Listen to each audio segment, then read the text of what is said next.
Bismillahirrahmanirrahim. Assalamualaikum warahmatullahi wabarakatuh. Selamat sejahtera. Kita Malaysia Zata. Kita sama husband.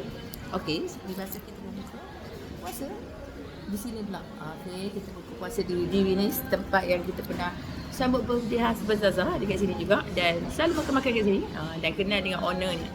Okey.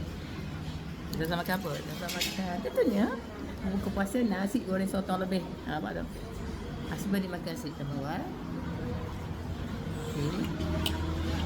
Dan sup daging. Okay, Zaza tambah ikan masin. Air husband lah. Kan ada susu. Dan Zaza pula sebab pakai baju warna coklat, kita tempah air coklat dan si ada aiskrim. Tapi dia cair ya. Sebab dia buat atas tu. Nampak? Okey. Tadi dia berikan kami buah kurma untuk permulaan berbuka puasa. Alhamdulillah. Okeylah. Kami dah berjalan sendiri dahulu di sini di Divinis, Manjung. Jalan untuk pergi ke Lumut. Kita jumpa di video selanjutnya.